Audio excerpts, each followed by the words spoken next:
Hello friends, आज के video में डिस्कस करने वाले हैं leet code problem 739 that is daily temperatures. Problem में क्या है, वी आर गिवन एन अरे ऑफ टेम्परेचर्स और टेम्परेचर आई क्या रिप्रेजेंट कर रहा है, टेम्परेचर और ith डे। और आपको क्या करना है, we have to return an answer such that answer I क्या रिप्रेजेंट करेगा, number of days that you have to wait after ith day to get a warmer temperature. Means आपको ith day के बाद कितने दिन वेट करना पड़ेगा such that आपको एक ऐसा टेम्परेचर मिले जो ith डे के टेम्परेचर ज्यादा हो, मींस टेम्परेचर आई से ज्यादा हो। ठीक है, अगर if there is no future day possible then what we will do, we will keep answer i equal to zero. आप answer i equal to zero कर दोगे। ठीक है, प्रॉब्लम अगर आपको इतना दिया गया है और अगर आपको कुछ और कांस्टेंट नहीं है तो आप सबसे पहला चीज क्या सोचनी चाहिए, सबसे पहली चीज तो आपको एक ब्रूट फोर्स सॉल्यूशन जरूर सोचना चाहिए। ब्रूट फोर्स सॉल्यूशन आना ही चाहिए, क्योंकि कई बार हम ऑप्टिमाइजेशन के पीछे भागते हैं और ब्रूट फोर्स को भूल जाते हैं। इसलिए भाई मैं बार बार आपको जोर देके कहता हूं कि भाई आप ब्रूट फोर्स सॉल्यूशन लिखना भी जरूर सीखा कीजिए। ठीक है, तो हम पहले क्या करेंगे, एज यूजुअल पहले ब्रूट फोर्स सॉल्यूशन देखेंगे। इसे हमें क्या करना है, देखिए ये आपके पास टेम्परेचर दिए हैं, तो हम क्या करेंगे, ब्रूट फोर्स सॉल्यूशन में हम क्या करेंगे, हर इंडेक्स पे पहुंचेंगे और उसके आगे ट्रेवर्स करेंगे कि भाई इसके आगे कौन सा ऐसा दिन है जिस दिन आपको वार्मर टेम्परेचर मिल रहा है। जैसे कि देखिए, अगर ये आपका अगर आंसर वेक्टर है,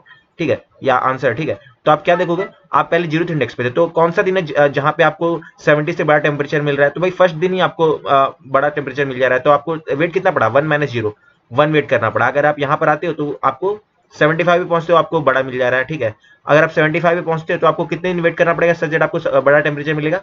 देखिए 71 छोटा है, 69 छोटा है 75 से, 72 भी छोटा है 75 से, 76 बड़ा है 75 से, तो इनके बीच में गैप कितना, 6 माइनस 2 दैट इज क्या हो गया 4।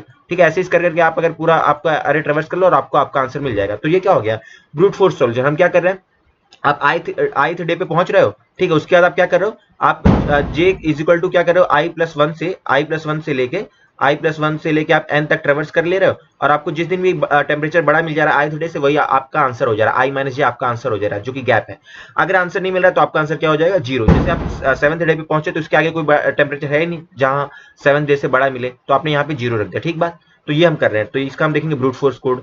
ये रहा, आई इक्वल टू जीरो से i less than n minus one, फिर j equal to i plus one से j less than n j plus plus. अगर टेम्प ऑफ जे मींस अगर temperature on jth day is greater than temperature of ith day, आप ith day के लिए calculate कर रहे हो, तो आंसर फाइव क्या हो जाएगा, j minus i, that is the difference that you have to wait after the ith day to get the warmer temperature. तो ये क्या डिफरेंस आपने रख दिया, इन द सेंस आपने ब्रेक कर दिया, क्योंकि आपको क्या करना है, मींस फर्स्ट टाइम जब आपको वार्मर टेम्परेचर मिल जा रहा है आईथ डे पे, तो आपको ब्रेक कर जाना। ठीक है, तो हमने ब्रेक कर दिया। ये वाली अप्रोच क्या है, एन स्क्वायर, इसका time complexity O of n square, तो आपको क्या मिलेगा, क्या खोया क्या पाया, हमको मिलेगा टीएलई, टाइम लिमिट एक्सीडेड मिल जाएगा, क्योंकि इसकी टाइम कॉम्प्लेक्सिटी कितनी, ओ ऑफ एन स्क्वायर, और जबकि इधर क्या है, आपको मींस एन की लेंथ कितनी 10⁵ हो सकती है। तो अब क्या चाहिए, अब भाई आपको क्या करना है, एक ऑप्टिमल अप्रोच पे जाना। ठीक है, अगर ऑप्टिमल अप्रोच की बात करूं तो आप इस प्रॉब्लम को जनरलाइज कीजिए। आपको क्या करना है, अगर आप आईथ डे पे हो तो आपको क्या देखना है कि आईथ डे से फर्स्ट टाइम आपको कब आईथ डे से बड़ा टेम्परेचर मिल रहा है, वार्मर डे मिल रहा है। तो अगर देखोगे, आप सोचने का प्रयास करोगे, तो ऐसे ही आप प्रॉब्लम हमने कर रखा है, क्या कर रखा है, नेक्स्ट ग्रेटर एलिमेंट। बहुत ही फेमस स्टैक का इतना बढ़िया जबरदस्त सवाल है कि उसके बिना तो आप कहीं डीएसए को पूरा कर ही नहीं सकते, क्योंकि डीएसए है तो वो प्रॉब्लम है क्या, next greater element to find the in a given array to find the element next first element that is greater than current element. ठीक है, बहुत ही फेमस सवाल है, हमने ऐसा सवाल कर रखा है, that is next greater element. उसका लिंक मैं डिस्क्रिप्शन बॉक्स में दे दूंगा, आप उसे भी जरूर करिएगा। तो हमको उसको उसी बेसिस पे सॉल्व करेंगे। नेक्स्ट ग्रेटर एलिमेंट मतलब यहाँ भी वही चीज है, अगर on ith day you have to find the index j such that जो टेम्परेचर ऑफ जे हो वो क्या हो, ग्रेटर देन हो टेम्परेचर ऑफ आई से, और फर्स्ट डे आपको ऐसा फाइंड करना है जैसे कि आप अरे में फाइंड करते थे first greater element than current element, तो यहाँ भी आपको first temperature greater than current temperature, ये आपको फाइंड करना है। तो हमने कोई सिमिलरिटी मिली किससे, नेक्स्ट ग्रेटर एलिमेंट से। तो इसके लिए वही सेम वाली अच्छी सी एल्गो है, कौन सी है कि भाई आपको क्या करना है, हम क्या करेंगे, लास्ट एलिमेंट से स्टार्ट करेंगे। ठीक है, और उसके बाद क्या करेंगे, अगर आप किसी भी इंडेक्स पे हो तो आप तब तक पॉप करोगे अपने स्टैक में जब तक कि आपको अपने से बड़ा एलिमेंट नहीं मिल जाता, तब तक आप उसको पॉप करने वाले हो। ठीक है, और अगर स्टैक आपकी एम्प्टी होगी तो आपका आंसर हम इस केस में हमारा आंसर क्या होने वाला, हमारा आंसर हो जाने वाला है जीरो। ठीक है, तो हम इसको जो भी हम ये एल्गोरिथम इसको हम अप्रोच के थ्रू देखेंगे तो अपने को बेटर अंडरस्टैंडिंग मिलेगी। देखिए ये रहा हम यहाँ पे क्या करेंगे, एक अपना ये स्टैक मेंटेन कर लेंगे, एक स्टैक हो गया, और ये हमारा आंसर जो कि आंसर को कैलकुलेट करेगा। ठीक है, ये मेंटेन कर लेंगे। ठीक है, अब देखिए हम क्या करेंगे, लास्ट से ट्रेवर्स करना स्टार्ट करेंगे। लास्ट से ट्रेवर्स करने में फायदा क्या है पता है, अगर आप कोई पर्टिकुलर ये वाले इंडेक्स पे, तो आपको पता है उसके राइट में कौन सा बड़ा टेम्परेचर, कौन सा ऐसा डे है जिस दिन टेम्परेचर बड़ा मिलेगा, इसलिए हम क्या करते हैं, राइट से ट्रेवर्स करना स्टार्ट करते हैं, वो हमको बेनिफिशियल होता है। ठीक है, तो अब देखते हैं, सबसे पहले आपको क्या करना है, 73 आपको मिला। ठीक है, तो आपको क्या करना है, तब तक आपको आपकी स्टैक को पॉप करना है जब तक कि आपको 73 से बड़ा टेम्परेचर ना मिल जाए, लेकिन आपकी स्टैक तो इस समय खाली है। ठीक है, तो आप क्या ही पॉप कर लोगे। ठीक है, तो मींस कुछ नहीं कर पाओगे तो आपका आंसर क्या हो जाएगा 0। इस केस में 73 के लिए आपका आंसर होगा 0। और जैसे ही आपने इसका आंसर पुट किया और उसके बाद आप क्या करो, इंडेक्स 7 को पुश कर दो। एलिमेंट को हम पुश नहीं करेंगे, हम इंडेक्स को पुश करेंगे। क्यों? क्योंकि भैया आपको तो है ना डिस्टेंस निकालना, कितने डेज आपको वेट करना है, तो इसीलिए आप इंडेक्सिंग करोगे तो आपको डेज का गैप मिल जाएगा। ठीक है, आगे चलते हैं 76। और हमने हमारी एल्गोरिथम क्या देखा भाई, आप सर्टेन इंडेक्स पे तो आपको तब तक पॉप करना है जब तक कि आपको ग्रेटर करंट एलिमेंट से ग्रेटर एलिमेंट ना मिल जाए। ठीक है, तब तक कि आपको क्या करना है, पॉप करते रहना। ठीक है, तो आपको करंट एलिमेंट क्या है 76, तो आप आपके इसमें देखोगे तब तक स्टैक को पॉप करेंगे जब तक कि आपको ऐसा इंडेक्स ना मिले जहां पे आपको करंट एलिमेंट से बड़ा एलिमेंट मिलेगा। ठीक है, तो आप देखोगे तो यहाँ पे स्टैक में क्या मिला 7, तो आप 7th इंडेक्स पे देखो क्या 7th इंडेक्स पे ऐसा एलिमेंट है जो 76 से बड़ा है। तो अभी आप 76 पे हो तो भाई देखोगे 7th इंडेक्स पे तो 73 है जो कि उससे छोटा है 76 से, तो आप क्या करो इसे पॉप कर दो। अब और देखो क्या अभी स्टैक में आपकी स्टैक में और कोई ऐसा एलिमेंट है जो कि 76 से बड़ा है, भाई ऐसा कोई नहीं, आपकी स्टैक खाली हो चुकी है, तो भाई आपका आंसर क्या हो गया 0। ठीक है, यहाँ भी आपका आंसर 0 हो गया और आपने क्या किया 6 को पुश कर दिया। ठीक बात, 6 को आपने पुश कर दिया यहाँ पे। ठीक बात, और अभी आपने देखो जैसे कि आपने 73 को बाहर निकाल दिया, तो आप बोलोगे 73 से हमारे आंसर में फर्क नहीं पड़ेगा, मैं बोलता हूँ नहीं फर्क पड़ेगा। क्यों? क्योंकि 73 कौन से एलिमेंट में फर्क डालता, देखो 72 है तो 72 के लिए 73 नेक्स्ट वार्मर एलिमेंट है, लेकिन 72 को बाहर 73 को बाहर करने वाला एलिमेंट उससे बड़ा ही एलिमेंट होगा। तो जब आप 72 पे आओगे ना तो आपको पहले वो वाला एलिमेंट मिलेगा जिसने 73 को बाहर कर रखा है, तो इसलिए आपको 73 की टेंशन करनी ही नहीं है। तो ये तो आप देख सकते हो जब आप यहाँ पे पहुंचे, इंडेक्स आप जब 5 पे पहुंचे तो देखिए आप यहाँ पे क्या हुआ, यहाँ पे आपने अपने स्टैक को चेक किया और तब तक आप अपनी स्टैक को पॉप करोगे जब तक कि आपको कोई ऐसा एलिमेंट ना ऐसा इंडेक्स ना मिले जहां पे वैल्यू आपकी करंट एलिमेंट्स की वैल्यू से बड़ी हो। ठीक है, तो आपने क्या चेक किया भाई, स्टैक के टॉप पे क्या है 6, तो आपने चेक किया कि स्टैक के टॉप पे जो वैल्यू है जो इंडेक्स है क्या वहां पे जो वैल्यू है वो करंट वैल्यू से बड़ी है। तो आप देखो यहाँ पे 72 है और वहां पे इंडेक्स 6 और इंडेक्स 6 पे वैल्यू 76 है, तो भाई वो तो हमसे बड़ी है, तो हम इसको पॉप नहीं कर सकते। तो आपको क्या मिला, आंसर मिल गया। तो आप क्या करोगे, जब भी आपको आंसर मिलेगा तो आपका आंसर क्या हो जाएगा, stack dot top minus current index. तो स्टैक डॉट टॉप क्या है 6 माइनस करंट इंडेक्स क्या है 5, तो मीन्स ये वाला जो एलिमेंट है इसके लिए आपको 1 डे आप वेट करोगे तो आप वार्मर टेम्परेचर पे पहुंच जाओगे। तो देखो 72 से आप 76 पहुंच गए। तो हम आपने देखा कि 73 को निकालने का फर्क नहीं पड़ा। देखिए फर्क नहीं पड़ा क्योंकि देखिए अगर 73 किसके लिए कंट्रीब्यूट कर सकता था, 73 कंट्रीब्यूट ऐसे डेज के लिए करता जो कि 73 से छोटे होते। तो लेकिन भैया 73 को बाहर करने वाला जो एलिमेंट है जिसने भी बाहर किया होगा वो 73 से बड़ा ही होगा। तो अगर कोई ऐसा एलिमेंट है जिसके लिए 73 आंसर बन सकता था तो उसके लिए पहले रास्ते में कौन 76 पड़ जाएगा।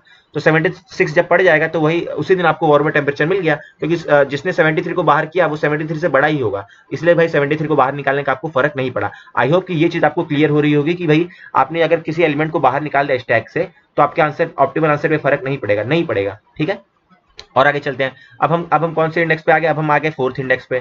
ठीक है, 4th इंडेक्स पे आप आ गए। अब देखिए यहाँ पे सबसे पहले आपको क्या चेक करना है, मींस 4th इंडेक्स पे जाने के पहले हमने क्या किया था, वो ये 5th इंडेक्स को आपके स्टैक में पुश कर दो।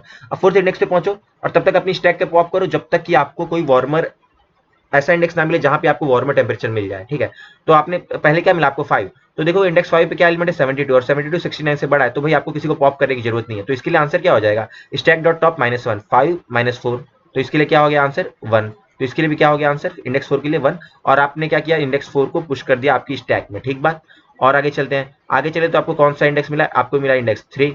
ठीक है, इंडेक्स 3 पे पहुंचे तो आप क्या करो, आप तब तक अपनी स्टैक को पॉप करो जब तक कि आपको वार्मर टेम्परेचर नहीं मिल जाता, ऐसा इंडेक्स नहीं मिलता जहां पे आपको वार्मर टेम्परेचर मिल जाए। ठीक है, तो हमने क्या किया, देखो आप अभी आपके स्टैक के टॉप पे क्या रखा है 4, तो 4th इंडेक्स पे जो वैल्यू क्या है 69 और वो क्या है 71 से छोटी है, तो आपने क्या किया 4 को पॉप कर दिया। अब आपको टॉप पे क्या है 5 और 5 पे क्या वैल्यू रखी है 72 और वो तो 71 से बड़ी है, तो इसको तो 71 पॉप नहीं कर पाएगा। अगर पॉप नहीं कर पाएगा तो आपको आंसर मिल जाएगा, और आंसर क्या मिलेगा, stack dot top minus current index. तो करंट इंडेक्स क्या है 3, और ये तो इसलिए आपका आंसर क्या मिल गया, यहाँ पे आपको आंसर मिल गया 2। ठीक है, और stack dot top minus current index आप करोगे तो ही आपको मिलेगा नंबर ऑफ डेज जो कि आपको वेट करना पड़ेगा करंट डे से। ठीक है, और आपने 5 के साथ ही आंसर क्यों लोगे, क्योंकि आपको फर्स्ट टाइम 5 पे ही आपको बड़ा आंसर मिलेगा, क्योंकि आप नीचे जाओगे तो 6 पे भी आपको वार्मर मिलेगा, लेकिन फर्स्ट टाइम कब मिला 5th इंडेक्स पे मिलेगा, इसलिए आपको स्टैक डॉट टॉप मैटर कर रहा है। ठीक बात, आगे चलते हैं। आगे आप आ गए, आगे आप कौन से इंडेक्स पे आगे, आगे हम लोग आएंगे इंडेक्स 2 पे। हम कहाँ पे आ गए, इंडेक्स 2 पे। अब इंडेक्स 2 पे आपने देखा तब तक आप अपनी इंडेक्स 2 पे जाने के पहले हमने क्या किया था, इंडेक्स 3 को आप पुश कर दोगे अपने स्टैक में, ये हम नहीं भूलेंगे। ठीक है, अभी अब यहाँ पे देखो और चेक करो कि तब तक पॉप करो जब तक कि आपको बड़ा एलिमेंट नहीं मिल जाता अपने करंट एलिमेंट से। तो देखा इंडेक्स 3 पे क्या है 71 जो कि छोटा है 75 से, पॉप कर दो। इंडेक्स 5 पे क्या है 72 वो भी क्या है छोटा है 75 से, इसे भी पॉप कर दो। फिर इंडेक्स 6 पे क्या है 76 वो बड़ा है वो बड़ा है किससे 75 से। तो आपको आंसर मिला, आंसर क्या मिला stack dot top minus current index क्या है 2। तो यहाँ पे आपका आंसर क्या मिल गया आपको, यहाँ आपको आंसर मिल गया 4, 6 माइनस 2, तो आपको क्या मिल गया आंसर 4। और उसके बाद आपने क्या किया करंट इंडेक्स 2 को आपने पुश कर दिया, ठीक बात। और आप आगे गए और आप कहाँ पहुंचे 71 पे पहुंचे, 71 पे पहुंचे। तो 71 पे आपने क्या चेक किया भाई करंट एलिमेंट कौन है जो कि उससे बड़ा है। तो देखो 2 पे क्या है 75 वो क्या है बड़ा है किससे 74 से। तो आपका आंसर क्या हो जाएगा stack the top minus current index. तो यहाँ पे आपका आंसर क्या हो जाएगा 1, ठीक है। उसके बाद आप जब आप सिमिलरली आप उसके बाद आप इसको क्या करोगे इंडेक्स 1 को आप पुश कर दोगे, ठीक है। उसके बाद हम कहाँ गए आप इंडेक्स 0 पे आ गए, इंडेक्स 0 पे आके आपने चेक किया कि भाई कौन सा तब तक आप अपने स्टैक को पॉप करोगे जब तक कि आपको लार्जर टेम्परेचर ना मिले। तो देखो भाई फर्स्ट एलिमेंट जो है इंडेक्स 1 वही क्या है अपनी करंट डे से वार्मर है। तो भाई आपका आंसर क्या मिल जाएगा stack dot top minus current index that is 0, that is 1 minus 0 तो क्या हो गया 1। तो आपका आंसर क्या मिला 1142110 तो आपको आंसर मिल गया। एक चीज मैं आपको फिर से रिमाइंड क्या कराऊंगा कि देखिए आप किसी भी एलिमेंट को जब पॉप कर रहे हो तो आपके ऑप्टिमल आंसर में फर्क नहीं पड़ेगा। देखिए जब 75 आया था तो 75 ने किसको किसको पॉप किया, 75 ने पॉप किया था 3 को पॉप किया था, 5 को पॉप किया था। तो पॉप करते तो इससे आपके आंसर पे क्यों नहीं फर्क पड़ा, क्योंकि देखो 71 जो है अगर बीच में 74 और 75 नहीं होते तो 71 किसके लिए 70 के लिए आंसर कंट्रीब्यूट कर रहा, क्योंकि 71 क्या है 70 से बड़ा है। लेकिन जब भी आपने 71 को मींस इंडेक्स 3 को बाहर किया तो आपने जो ऐसे इंडेक्स से बाहर किया होगा जो कि 71 से बड़ा होगा, ऐसे वैल्यू से बाहर किया होगा जो कि 71 से बड़ा होगा। तो आपने 75 से 71 को बाहर किया था तो भाई 75 तो बड़ा ही है। तो मींस जब आप 70 पहुंचोगे तो आपको पहले कौन मिलेगा 75 मिल जाएगा। तो इसलिए 71 आपके ऑप्टिमल आंसर में फर्क नहीं डालेगा। तो ये आपको बाहर मींस जब आप किसी एलिमेंट को बाहर करते हो उसका रास्ता, ठीक है। ये वाली जो अप्रोच है इसकी टाइम कॉम्प्लेक्सिटी है O of n। O of n क्यों, क्योंकि आप जो कोई भी आपका एलिमेंट है वो एटमोस्ट वन टाइम आपकी स्टैक में आ रहा है और एक बार आ रहा है और एक बार ही पॉप हो रहा है, ठीक है। उससे ज्यादा बार उसका पुश एंड पॉप नहीं हो रहा। तो इसको 2 टाइम्स ही कोई भी एलिमेंट कंट्रीब्यूट करते हो O ऑफ n इंटू 2 कह सकते हो, जिसको हम क्या कहेंगे O ऑफ n भी आप कह सकते हो, ठीक है। क्योंकि हर एलिमेंट क्या आ रहा है एटमोस्ट 2 ऑपरेशन परफॉर्म कर रहा है, क्या पुश एंड पॉप। तो आपका टाइम कॉम्प्लेक्सिटी होगा O of n। Stack use करें तो स्पेस कॉम्प्लेक्सिटी क्या होगी O ऑफ n। जो भी हमने बोला इसको हम कोड के थ्रू देखेंगे तो बेटर अंडरस्टैंडिंग मिलेगी। देखते हैं इसको कोड करते हैं, ठीक है। सबसे पहले हमने क्या किया इंट n बराबर हम क्या करेंगे इसको जो टेम्परेचर है इसको अपन टेम्प लिख देते हैं फॉर बेटर रीडेबिलिटी, ठीक है। इंट n इक्वल टू हमने क्या किया टेम्प डॉट साइज ले लिया, ठीक है। उसके बाद हमने क्या किया vector of int answer of size n और 0 से इनिशियलाइज किया। अगर किसी भी डे पे अगर वार्मर टेम्परेचर आपको नहीं मिल पा रहा है तो आपका आंसर क्या हो जाएगा ऑटोमेटिकली 0 हो जाएगा। फिर क्या कर रहे हैं हम एक स्टैक इंट s का यूज कर रहे हैं, ठीक बात। उसके बाद हम क्या करेंगे लास्ट से रिवर्स करना स्टार्ट करेंगे। लास्ट से रिवर्स करना स्टार्ट करेंगे तो आपको पता चलेगा कि भाई आपके राइट में कौन सा बड़ा है। तो इसलिए लास्ट से रिवर्स करना ज्यादा इंट्यूटिव है। I greater than equal to 0 i minus minus हमने रिवर्स किया।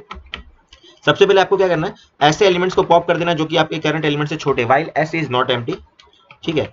और s इज नॉट एम्प्टी ये आपने लिया और हम क्या है हम इंडेक्सेस में डील कर रहे हैं, ठीक है। नॉट एम्प्टी एंड जो temperature of s dot top अगर ये क्या है ये वैल्यू अगर लेस देन इक्वल टू है टेम्परेचर ऑफ i तो क्या करो आप s डॉट पॉप कर दो। हमने क्या किया s डॉट पॉप कर दिया, ठीक है, जैसे हम यहाँ कर रहे थे, ठीक है। देखिए जब इनिशियली क्या था आपके इसमें जब आपने ये प्रोसेस किया तो आपके पास क्या था 7 था, ठीक है। 7 था आपके स्टैक में और आपने क्या किया 6 पे पहुंचे तो आपने क्या किया जब तक स्टैक एम्प्टी नहीं है तब तक ऐसे डेज जहाँ पे टेम्परेचर 76 से छोटा है तो आपने पॉप कर दिया था, ठीक है। तो आपने 7 को पॉप कर दिया, ठीक है।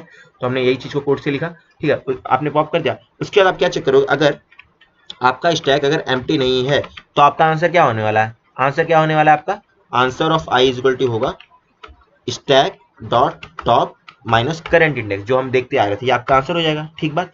उसके बाद क्या करेंगे कोई भी एलिमेंट का आंसर निकालने के बाद आप उसको स्टैक में पुश कर दो जैसा कि हम अपने कोड के थ्रू देख रहे हैं। इन द लास्ट आप क्या करो आंसर को रिटर्न कर दो, ठीक है। इसको अपन रन करेंगे, बढ़िया सा प्यारा सा कोड है। इसकी जो टाइम कॉम्प्लेक्सिटी है टाइम कॉम्प्लेक्सिटी क्या होगी टाइम कॉम्प्लेक्सिटी है इसकी O of n means O of 2 into n है या फिर इसको आप O ऑफ n भी कह सकते हो, ठीक है।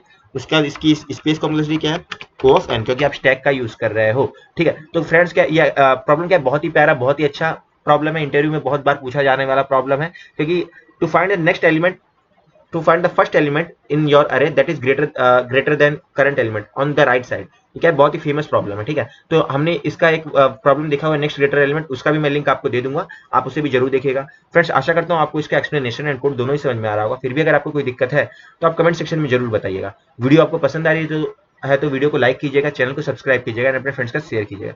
बहुत बहुत थैंक यू वीडियो देखने के लिए फ्रेंड्स। जल्द मिलेंगे नेक्स्ट वीडियो में। Till then take care, bye bye and happy coding. Thank you.